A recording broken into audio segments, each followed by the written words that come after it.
तो हम लोग भगवत गीता के 9वें अध्याय के चौथे श्लोक को देख रहे हैं। बड़ा रुचिकर श्लोक है। इसको आप लोग थोड़ा समझने का प्रयास कीजिएगा। माइक पे बोलिए मेरे पीछे। मया ततमिदं सर्वं मया ततदिदं सर्वं जगदव्यक्तमूर्तिना जगदव्यक्तमूर्तिनः मत्स्थानि सर्वभूतानि मत्स्थानि सर्वभूतानि न चाहं तेष्वस्थितः। न चाहं तेषु अवस्थितः। मया ततमिदं सर्वं मया ततमिदं सर्वं जगदव्यक्तमूर्तिना जगदव्यक्तमूर्तिनः मत्स्थानि सर्वभूतानि मत्स्थानि सर्वभूतानि न चाहं तेष्वस्थितः। न चाहं तेषु अवस्थितः। मया तत्तम इदम सर्वम जगत व्यक्त मूर्तिना, मेरे द्वारा ये पूरा जगत व्याप्त है। अव्यक्त मूर्ति मतलब निराकार भाव से। मैं इस पूरे जगत में व्याप्त हूं लेकिन अव्यक्त मतलब दिखता नहीं हूं। मूर्ति मतलब हूं तो सब जगह व्याप्त, लेकिन प्रत्यक्ष रूप से नहीं दिखता हूं। मत स्थानी सर्वभूतानि, सभी जीव सभी कुछ जो है वह मुझ में ही स्थित हैं। न चाहम तेषु अवस्थितः, लेकिन मैं उनमें स्थित नहीं हूं।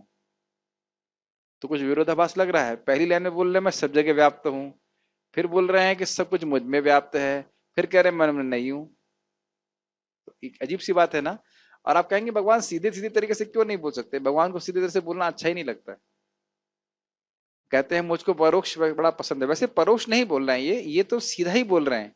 जो स्थिति है उसको बोल रहे हैं, हमको विरोध लग रहा है। तो इसका विरोध जो है उसको अभी टीका में क्लियर किया जाएगा। यह संपूर्ण जगत मेरे अव्यक्त रूप द्वारा व्याप्त है। समस्त जीव मुझ में हैं किंतु मैं उनमें नहीं हूं। गीताभूषण टीका। भगवान अब अपने अद्भुत ऐश्वर्य का वर्णन कर रहे हैं जो उनके प्रति भक्ति को उद्दीपित करता है। आपको याद हो तो ये विषय था, एक विषय ये भी था कि भगवान अपने ऐश्वर्य का वर्णन इस प्रकार से करेंगे ताकि उनकी उनकी भक्ति करने का मन हमारा करे। अरे इतने महान व्यक्ति हैं तो क्यों ना इनकी भक्ति की जाए। ठीक, ये कारण है।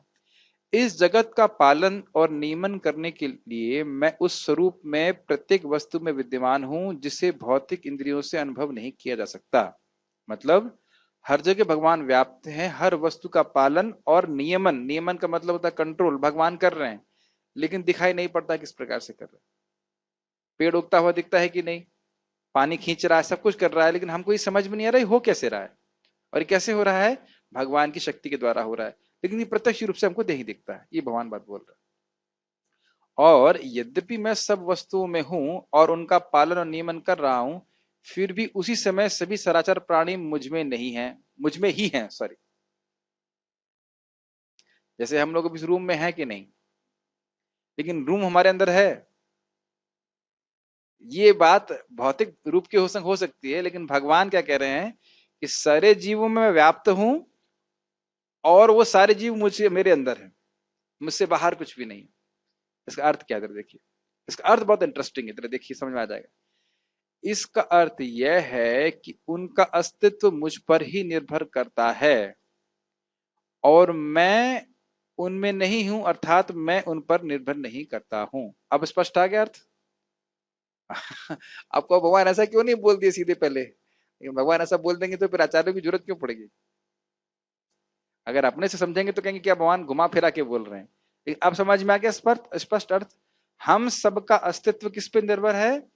भगवान के ऊपर। लेकिन भगवान का अस्तित्व हम पर निर्भर करता है? नहीं। इसीलिए उनको स्वराट कहा जाता है। स्वराट मतलब जिनकी सत्ता किसी और की सत्ता पे आधारित नहीं है।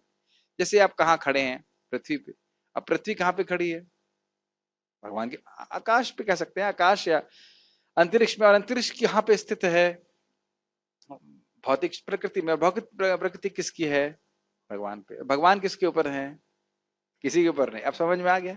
तो यानी कि हर व्यक्ति यहाँ पे किसी ना किसी के ऊपर आधारित है, लेकिन भगवान किसी पे भी आधारित नहीं है। ये समझना चाहिए। उनके अस्तित्व, उनकी सत्ता किसी की सत्ता पे भी आश्रित नहीं होती। अब समझ में आ गया? ठीक है। कहने का अर्थ यह है, फोन कहाँ है? कि मैं अपने फोन में देखना पड़ेगा ना। कहने का अर्थ यह है कि मैं अपने जैसे एक सिंपल सी बात है, मैं प्रवचन कर रहा हूं तो मैं कुछ सोच रहा हूं तभी तो बोल पा रहा हूं। कई बार मैंने इस उदाहरण को दिया है। अब मैं जो सोच रहा हूं और जो बोल रहा हूं उसके लिए मैं किस पे आश्रित हूं? भगवान के ऊपर। क्योंकि जैसे मैं सोच रहा हूं वो शब्द वाणी के रूप में कैसे बाहर आ रहा है ये मुझको नहीं पता है। Make sense? बहुत फास्ट हो रहा है ना सब कुछ। मैं कुछ सोच रहा हूं और मैं बोल रहा हूं, बिना सोचे तो नहीं बोल रहा। लेकिन ये कैसे हो रहा है? ये प्रोसेसिंग कैसे हो रही है ये हमें से किसी को नहीं पता। जो मैं बोल रहा हूं वो आप लोगों को समझ में भी आ रहा है। अच्छा, सबको एक बार एक ही समान रूप से समझ में आ रहा है? तो इसके पीछे कोई है ना बीच में जो सबको अलग अलग तरह से समझावट दे रहा है? कौन है वो? भगवान। बुद्धि के द्वारा हम समझ सकते हैं, और फिर बुद्धि का मतलब जो शास्त्र सुनेंगे तो समझ में आने लगता है, हाँ भाई एक ही बराबर तरीके से तो नहीं समझ रहे। आज सुबह एक बात आ रही थी कि कुछ बात आई थी कि उसका उत्तर कहीं से आया, पॉजिटिव एनर्जी। पॉजिटिव एनर्जी का कोई उत्तर नहीं था। तो कोई भक्त बोला, और उसको ये समझ में आ रहा है पॉजिटिव एनर्जी, तो उसके लिए आप किसी को ब्लेम नहीं कर सकते। एक इंग्लिश में कहावत है, both of us read Bible day and night, you read black and I read white. हम दोनों लोग गीता पढ़ मतलब गीता पढ़ रहे हैं या बाइबल पढ़ रहे हैं, तुम काला पढ़ रहे हो, मैं सफेद पढ़ रहा हूँ। कहने का अर्थ यह है कि जैसे इस आप टेक्स्ट को देखेंगे तो उसमें सफेद भी है और काला भी है।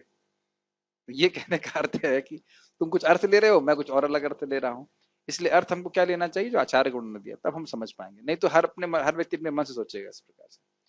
जैसे आपको याद हो, हम लोग बात कर रहे थे कि जब ब्रह्मा जी का दिन समाप्त होता है तो सब कुछ अव्यक्त में प्रवेश कर जाता है। तो एक भक्त ने मुझसे प्रश्न किया, प्रभु जी मुझको तो लगता है कि अव्यक्त मतलब निराकार। हमने कहा आपके लगने का क्या मतलब, क्या वैल्यू है? जब आचार्य गण बता रहे हैं उसको, अव्यक्त का अर्थ ये है कि गर्भोदक विष्णु में प्रवेश करते, तो स्वीकार करना चाहिए। वह स्थिति भी तो आपको व्यक्त नहीं है ना, गर्भोदक विष्णु में तो दिख तो न रहे हैं। तो आप ये कैसे कैसे कह सकते हो कि अव्यक्त जो है वो निराकार है? तो आप समझ रहे हैं, स्पेक्यूलेशन इसी तरह से जाती है, और वो हो सकता है बिल्कुल गलत हो। होता है कि नहीं? इस जगत में भी हम किसी सामान्य व्यक्ति के बारे में पूरी गलत स्पेकुलेशन कर लेते हैं कि नहीं? तो भगवान के बारे में गलत स्पेकुलेशन मतलब मनोधर्म कर लेना कौन सा आश्चर्य की बात है? इसलिए सुनना बहुत जरूरी है। तो क्या अर्थ हम समझ रहे हैं? भगवान की सत्ता किसी पे निर्भर नहीं करती, और हम सबकी सत्ता उन पर निर्भर करती है। ठीक, हम सबकी सत्ता उन पर निर्भर करती है, इसका मतलब है कि हम सब में उनमें हैं, और भगवान की सत्ता हम पर निर्भर नहीं करती है, इस प्रकार से वो हम में नहीं है, और वो सब कुछ हम उन पे हैं।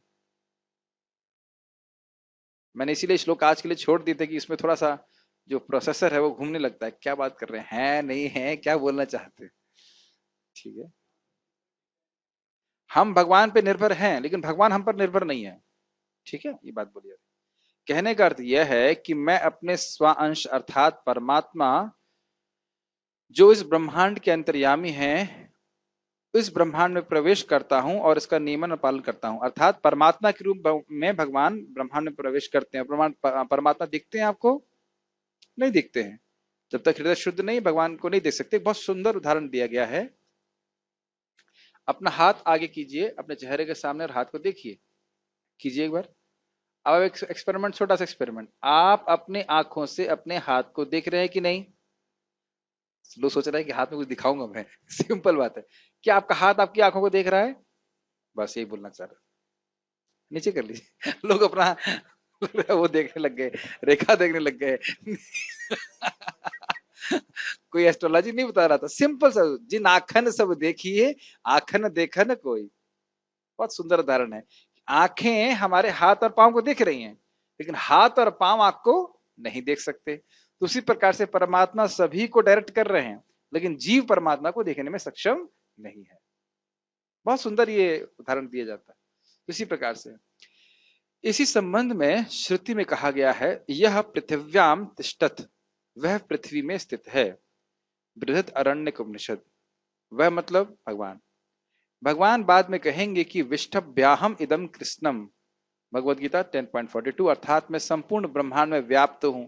अब दिक्कत यह है कि जब भी हम व्याप्त की धारणा करेंगे, धारणा मतलब कंसेप्शन, तो तुरंत निराकार लगा देंगे उसके ऊपर, तुरंत निराकार लगा देंगे। जैसे कि सूर्य की रोशनी सब जगह व्याप्त है तो फिर वह निराकार हो जाती है। उसी प्रकार से भगवान सब जगह व्याप्त है, मतलब अपने रूप को छोड़ देते। ये गलत धारणा है। भगवान परमात्मा के रूप में घट घट वासी हैं, हर कण में रहने वाले हैं, लेकिन उनका रूप फिर भी रहता है। ठीक है। भगवान की अनुभूति स्थूल इंद्रियों से नहीं हो पाती। ये बड़ा इंटरेस्टिंग है। आज ही मैं चैतन्य महाप्रभु के बारे में पढ़ रहा था, तो वो बता रहे, उसमें बताते हैं जहां भी चैतन्य महाप्रभु देखते उन्हें कृष्ण ही कृष्ण दिखाई पड़ते। स्थावर जंगम देखे न देखे तार मूर्ति, सर्वत्र होए तार इष्ट देव स्फूर्ति। सुना है ना आपने? हर जगह देखेंगे उन्हें भगवान की स्मृति होती है, भगवान की स्मरण होता है, भगवान की शक्तियों को हुए देखते हैं। अभी बहुत सुंदर श्लोक है, इसको आप लोग याद करने का प्रयास कीजिए। मेरे पीछे बोलिए, कोई भक्त पाई पे भी बोलेंगे। हम क्यों नहीं देख पा रहे हैं? ठीक है। अतः श्री कृष्ण नामादि अतः श्री कृष्ण नामादि न भवेत् ग्राह्यमिन्द्रियै न भवेत् ग्राह्यमिन्द्रिय सेवोन्मुखे हि जिह्वादौ सेवोन्मुखे हि जीवादो स्वयमेव स्फुरत्यतः। स्वयमेव स्फुरत्यतः। इसको 2-3 बार हम बोलेंगे, ये बहुत महत्वपूर्ण श्लोक है। अतः श्री कृष्ण नामादि अतः श्री कृष्ण नामादि न भवेत् ग्राह्यमिन्द्रियै न भवेत् ग्राह्यमिन्द्रिय सेवोन्मुखे हि जिह्वादौ सेवोन्मुखे हि जीवादो स्वयमेव स्फुरत्यतः। स्वयमेव स्फुरत्यतः। अतः श्री कृष्ण नामादि अतः श्री कृष्ण नामादि न भवेत् ग्राह्यमिन्द्रियै अयम् इन्द्रिय सेवोन्मुखे हि जिह्वादौ सेवोन्मुखे हि जीवादो स्वयमेव स्फुरत्यतः। स्वयमेव स्फुरत्यतः। तो भगवान की जो महिमा है, श्री कृष्ण नाम आदि, नाम मतलब भगवान का नाम, आदि का मतलब रूप गुण लीला इत्यादि, उनकी दिव्यता को न भवेद ग्राह्यम इंद्रिय, उनकी जो भौतिक इंद्रियां हैं, जो दूषित इंद्रियां हैं, अविद्या से दूषित हैं, वह नहीं ग्रहण कर पाती, पकड़ नहीं सकती हैं उनको। लेकिन सेवोन्मुखे ही जीवादौ, जैसे ही जीव इच्छा करता है कि मेरी जीभ पे भगवान का नाम आए, तो भगवान अपनी शक्ति से स्वयमेव स्फुरतः, स्वयं ही स्फुरित हो जाते हैं। जैसे मैं बोलूं कृष्णा, आप बोलिए एक बार कृष्णा, कृष्णा, तो आपको लगेगा अरे तो मैंने कृष्ण बोल दिया, बहुत आसान है, कोई दिक्कत नहीं। लेकिन ऐसा नहीं है। कृष्ण नाम को हमारी जीभ नहीं पकड़ सकती है, लेकिन जब हम चाहते हैं कि हमारी जीभ पे कृष्ण नाम आए, तो वह आता है भगवान की कृपा से। समझ में आ रहा है? अपनी अपनी शक्ति से। अन्यथा अगर हम चाहें, भगवान अगर चाह लें, वैसे भगवान इस प्रकार से चाहते नहीं है, तो हम कृष्ण नाम बोल भी नहीं सकते, राम नाम बोल भी नहीं सकते।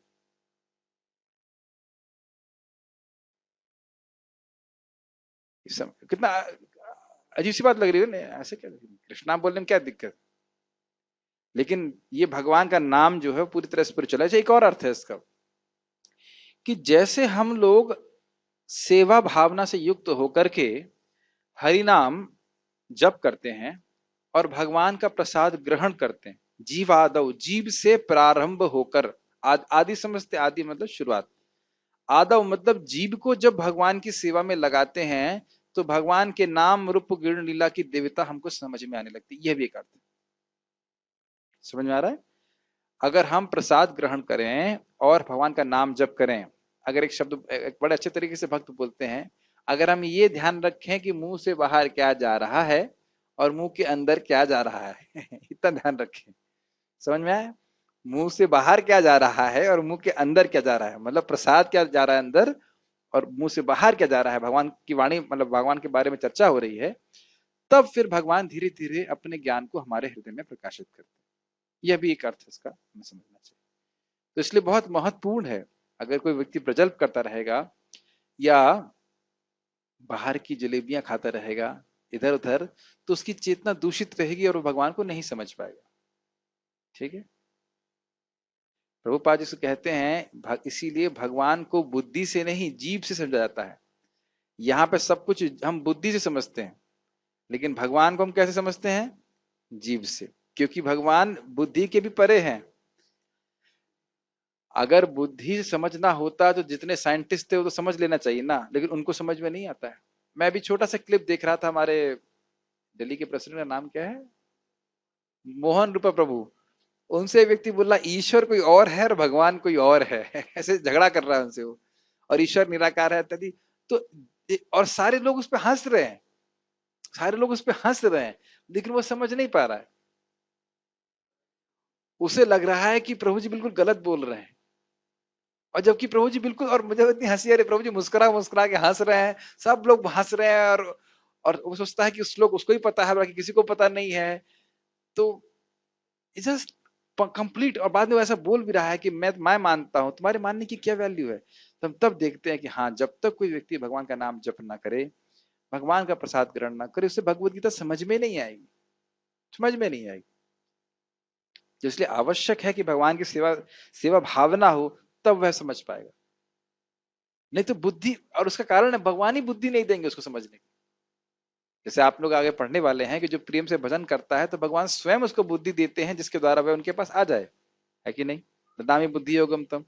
और जो भगवान से विमुख रहना चाहता है, भगवान उसको ददामी बुद्धि बुद्धि नहीं होता, हम ददामी कुबुद्धि, मतलब उनको भी ऐसी बुद्धि देते हैं जो इस प्रकार सोचते हैं नहीं, कृष्ण भगवान नहीं है, और इसी वजह से वो संसार चक्र में फंसे रहेंगे। ये बात अभी आप आगे पढ़ने वाले हैं। पिछली बार में पढ़ा था ना, अभी हमने कल ही पढ़ा था, अश्रद्धा जिनकी भगवान में श्रद्धा नहीं होती है, मृत्यु संसार वर्तमानी, बार बार संसार में पड़े रहते हैं, और आगे भी फिर इस प्रकार से बोलेंगे अवजानंती माम मूढ़ा से। तो जो व्यक्ति नाम जप करता है, मुझे अब समझ में आता है, सर हमारे बोला करते थे, तो मैं समझ में नहीं आ रहा, कोई बात नहीं, नाम जप करो तो समझ में आ जाएगा। हम लोग इसी प्रकार से रिपीट करते थे कि भाई समझ में नहीं आ रहा है, हरे कृष्ण मंत्र जपिए, जब हृदय शुद्ध होगा तो ये बातें समझ में आएगी। अब आसान लगता होगा समझना। यस, भगवान कौन पढ़ रहा, मैं पढ़ रहा था, आप पढ़िए, आप में से भक्त पढ़िए। भगवान श्री कृष्ण के नाम, यश, लीलाओं आदि को भौतिक इंद्रियों से नहीं समझा जा सकता। एक और इंटरेस्टिंग बात है, भगवान कृष्ण बोलते हैं, देखिए श्लोक मेरे मन से निकल गया, एकदम श्लोक मेरे मन में था। हाँ, या चलिए पढ़िए, अब याद नहीं आ रहा, पढ़िए पढ़िए। हाँ, याद आ गया।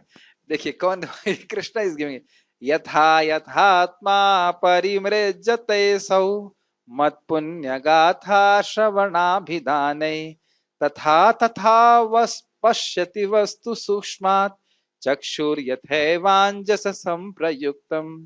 मैंने पहले भी बता चुका हूँ, बहुत सुंदर श्लोक है। नहीं, आपने नहीं बताया मुझे, आपको याद नहीं कि आपने बताया नहीं ठीक है, हमको याद है कि आपको, आप जो भी श्लोक बोलते हैं हम सब याद कर लेते हैं, आपको कभी नहीं बताया श्लोक। श्लोक बहुत सुंदर है, श्लोक क्या बताया, इसे पूरी क्लास दी है। तो श्लोक ये है, यथा यथात्मा परिमृज्यते सो मत पुण्य गाथा श्रवणा विधान है। जितनी मात्रा में आत्मा मेरे श्रवण कीर्तन के द्वारा शुद्ध हो जाती है, यथा यथात्मा परिमृज्यते सो, परिमार्जन, मार्जन समझते हैं, सफाई, परिमृज्यते सो मत पुण्य गाथा, किसके द्वारा, मेरी पुण्य गाथा के द्वारा, भगवान के श्रवण कीर्तन के द्वारा जितना आत्मा शुद्ध होती है, जैसे हम भगवान की बात सुन रहे हैं, तो मत पुण्य का था श्रवणाभिधान है, श्रवण के द्वारा वह शुद्ध हुआ है। तो तथा तथा पश्यति वस्तु सूक्ष्मात, वह वस्तु की सूक्ष्मता को समझता है, समझ पा रहा है किस प्रकार से भगवान जगत को नियामित कर रहे हैं और सब जगह हैं, और साथ साथ सूक्ष्म का अर्थ ये भी है, भगवान के माधुर्य को समझ पाता है, नाम मधुर है, कथा मधुर है, वो समझ पाता है। जिस प्रकार से चक्षुर यथैवान जैसे संप्रयुक्तम, आंखें जो खराब होती हैं उसमें हम कुछ दवा डालते हैं, तो आंखों की रोशनी धीरे धीरे आ जाती है और हम देख पाते हैं, वस्तु में पहले से ही है, हम देखने की शक्ति को प्राप्त कर लेते हैं। उदाहरण समझ में आ रहा है। और आप जानते हो कि जब दवा होती है वो धीरे धीरे कार्य करती है, धीरे धीरे करके हमारी आंखें जो पहले एकदम धूमिल धूमिल दिखाई पड़ रहा होता है, अब धीरे धीरे ठीक ठीक दिखाई पड़ने लगता है। उसी प्रकार से बार बार नाम श्रवण, बार बार कथा श्रवण के द्वारा हमारी चेतना शुद्ध होती है, तब हम समझ पाते हैं सारी बातों को। समझ में आया, स्वयमेव स्फुरत्यतः, जैसे कि यही एग्जाम्पल ले लीजिए, स्वयमेव ही आंखों से दिखने लग जाता है, जैसे जैसे आंख ठीक होती जाती है वैसे वैसे दिखने लग जाता है। तो इसके लिए आवश्यक ही कि हम भगवान की सेवा करें, सेवा का मतलब श्रवण कीर्तन इत्यादि के द्वारा, और प्रमुख है श्रवण कीर्तन। यस, जो समुचित निर्देशन से भक्ति में लगा रहता है, उसे ही भगवान का साक्षात्कार हो पाता है। प्रभुपाद जी ने समुचित क्यों बोला, समुचित इसलिए बोला, इसका अर्थ ये है कि गुरु के, प्रामाणिक वैष्णव गुरु के मार्गदर्शन में भक्ति की जाए, अपने तरह से करेंगे तो फिर ये लाभ प्राप्त नहीं होगा। जैसे एक व्यक्ति को मैंने बोला आप हरे कृष्ण मंत्र कीजिए, तो उसने कहा नहीं हम ये नहीं मानेंगे, हम केवल अपने मन से मंत्र बनाएंगे, कृष्णा कृष्णा कृष्णा कृष्णा कृष्णा कृष्णा कृष्णा कृष्णा ऐसे करके। मैंने कहा चलो, मैंने कहा भगवान का नाम ले लो ठीक है, लेकिन फिर हमारा मन उगता गया, हम नहीं कर रहे। तो आप देखिए कि हम अपने मंत्र से, अपने मन से मंत्र नहीं बना सकते, मनगढ़ंत तरीके से करेंगे तो लाभ तो कुछ हो सकता है, लेकिन वह लाभ नहीं होगा जो प्रामाणिक तरीके से गुरु के मार्गदर्शन में किया जाए। Make sense? आप में से कोई बीमार होता है, जब दवा लेते हैं तो पूछते हैं ना डॉक्टर साहब से दवा कैसे लेनी है, जरूरी है कि नहीं? उसी प्रकार से लेना जाना चाहिए। यस। जैसे एग्जाम्पल लीजिए, होम्योपैथिक दवा आपको बोलेंगे 10 ड्रॉप, तो आप कहेंगे 10 ड्रॉप में मैं 3 दिन में ठीक होऊंगा, तो अगर 200 ड्रॉप लूंगा तो बहुत जल्दी ठीक हो जाऊंगा, है ना? लेकिन ऐसा नहीं होता। वो फॉर्मूला ऐसे नहीं चलता, जैसा बताया गया है उसी हिसाब से चलना चाहिए। यस। ब्रह्म संहिता में कहा गया है, प्रेमांजन चरित भक्ति विलोचनेन संता सदैव हृदयेषु विलोकयन्ति। यम श्याम सुंदरम अचिंत गुण स्वरूपम गोविंदम आदि पुरुषम तमहम भजामि। श्याम सुंदरम अचिंत गुण स्वरूपम। अचिंत मतलब भौतिक इंद्रियों के, भौतिक मन के बिल्कुल परे। उसको अनुभव कैसे कर पा रहे हैं? प्रेम की वजह से। फिर यहाँ पे शब्द क्या आया? अंजन। जैसे जैसे प्रेम बढ़ता जाएगा, अंत तो कहता प्रेमावस्था में होंगे तो पूरा भगवान की महिमा का प्राकट्य हृदय में होता है। पढ़िए।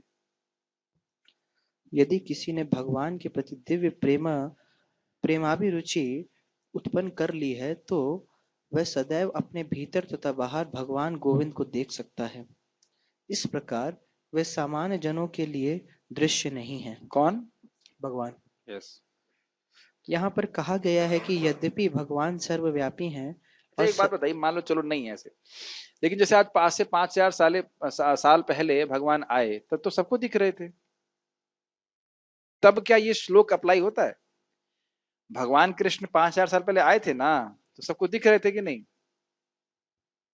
इसमें क्या विचार है? लेकिन जैसे भक्तों के देखने में, जैसे दुर्योधन ने भी देखा था, यस। शिशुपाल ने भी देखा था, लेकिन उनके देखने में और रुक्मणी जी भी देख रही थी, तो उनमें अंतर है। भाई जैसे कि अब एक आइसक्रीम का एग्जाम्पल दिया जाए, आज सुबह एक भक्त आइसक्रीम खिलाए तो हम भी आइसक्रीम खाए, अनुपम प्रभु ने भी खाई, हमारे सनक सनातन प्रभु ने खाई। तो जब मैं उनको बोला कि प्रभु जी आइसक्रीम है, मैं आपको लेके आऊं, कहते नहीं नहीं मैं अपने आप आ रहा हूँ। मतलब वो आइसक्रीम का टेस्ट अनुभव करते हैं। आइसक्रीम खाई का मतलब क्या हुआ? खाने का मतलब क्या हुआ? खाने का मतलब है उसका आप आस्वादन करें। कहते नहीं ऐसे खा लिया और कुछ समझ भी नहीं आई, मिर्ची थी कि इसमें मीठा था कि नमक था, ये कोई मतलब तो नहीं हुआ ना आइसक्रीम खाने का। Does it make sense? तो भगवान सच्चिदानंद हैं तो उनको देखने का मतलब क्या है? देखने का मतलब है कि उनके माधुर्य का अनुभव करना। तो जब तक हृदय में भक्ति नहीं है, भगवान सामने भी हो तो भी कोई सुख प्राप्त नहीं होगा। जैसे कंस के धोबी को कोई सुख नहीं मिला था। आप कभी सोचा है अपने इस तरह से कि जो ब्राह्मण पत्नियां थी, आप कभी सोचिए इस तरह से, कृष्ण साक्षात अपने साक्षात हैं, बस थोड़ी ही दूर पे, और उनके मित्र श्रीदामा सका महाभागवत वैष्णव, वो आकर के मांग रहे हैं कुछ अन्न और हम ना दें। कभी कभी थोड़ा सा लीला में प्रवेश करने का प्रयास कीजिए। कभी सोचा है आपने इससे?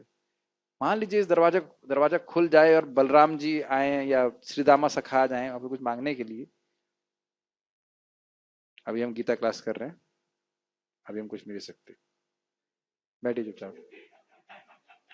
क्या इस प्रकार का रिएक्शन होगा? हो सकता है, अगर प्रेम नहीं है तो हो सकता है। अस्सी लोग कह रहे धिक्कार है हमारे से, क्या फायदा? लेकिन उनकी जो पत्नियां थी वो गोपियों का संग करती थी, वो गोपियों से कृष्ण के बारे में सुनती थी, वो मथुरा जब जाया करती थी गोपियां कुछ दूध वगैरह बेचने के लिए तो सुनती थी, इसलिए इसलिए उनका प्रेम था भगवान का। जैसे भगवान ने बोला तुरंत दौड़ करके वो पहुंच गए। कृष्ण बुक आप लोग को पढ़ना चाहिए, पढ़ते हैं आप लोग? पढ़ना चाहिए, भगवान श्री कृष्ण की लीलाएं समझें पढ़ें, बहुत सारी शिक्षा प्राप्त होती है। मेन बात इसलिए श्रवण श्रवण करेंगे तो भगवान के को देने की इच्छा होती, सेवा भावना रहती। यस। यहाँ पर कहा गया है कि यद्यपि भगवान सर्वव्यापी हैं और सर्वत्र उपस्थित रहते हैं, किंतु वे भौतिक इंद्रियों द्वारा अनुभव गम्य नहीं है। इसका संकेत अव्यक्त मूर्तिनः शब्द द्वारा हुआ है। ये लाइन समझ में आ गई आपको? जड़ इंद्रियों के द्वारा जिसमें भोग दृष्टि है, जिस दृष्टि में भगवान समझ में नहीं है। यस। भले ही हम उन्हें ना देख सकें, किंतु वास्तविकता तो यह है कि उन्हीं पर सब कुछ आश्रित है। क्लियर? यही बात हमने टीका में पढ़ा था। यस। जैसा कि 7वें अध्याय में बताया जा चुका है कि संपूर्ण दृश्य जगत उनकी दो विभिन्न शक्तियां पता या हाँ, पता नहीं परा होना चाहिए, होगा, परा होना चाहिए। हाँ। परा या आध्यात्मिक शक्ति तथा अपरा या भौतिक शक्ति का संयोग मात्र है। ये लाइन समझ में आई? Yes. मैं मान लीजिए मेरे शरीर को देखें तो मेरे शरीर में कौन कौन सी शक्ति है? मैं जीव के रूप में हूं, पराशक्ति, और परमात्मा तो है ही नहीं, शक्ति की बात कर रहा हूं, परमात्मा तो शक्ति नहीं भगवान की, और अपराशक्ति है, मोस्टली तो अपराशक्ति है, थोड़ा सा जीव है, और इसी से पूरा जगत बना हुआ है। अब दिखाई पड़ रहा है कि नहीं? ये सबको दिखाई पड़ता है? सबको नहीं दिखाई पड़ता है। दिखाई देने का अर्थ है ज्ञान के चक्षु से। ज्ञान चक्षु से दिखाई पड़ता है कि नहीं दिखाई पड़ता? ठीक, पढ़िए। जिस प्रकार सूर्य प्रकाश संपूर्ण ब्रह्मांड में फैला रहता है, उसी प्रकार भगवान की शक्ति संपूर्ण सृष्टि में फैली है और सारी वस्तुएं उसी शक्ति पर टिकी हाँ, हैं। ये सुंदर उदाहरण है। सूर्य के प्रकाश से ही सब लोग जी रहे हैं, ये मानते हैं आप? तो उस दृष्टि से सूर्य का प्रकाश में सब व्याप्त है कि नहीं? स्पष्ट? क्या सूर्य हर जगह है? हाँ, अपने शक्ति के द्वारा, लेकिन क्या हर जगह सूर्य है? नहीं, ये बात ठीक। फिर भी किसी को इस निष्कर्ष पर नहीं पहुंचना चाहिए कि सर्वत्र फैले रहने के कारण भगवान ने अपनी व्यक्तिगत सत्ता खो दी है। ऐसे भाई जैसे आप समझिए कि एक पेपर है, पेपर को फाड़ते जाइए, छोटे छोटे पीस करते जाइए, तो मूल जो पेड़ है, वो मूल पेपर है, वह समाप्त हो जाता है।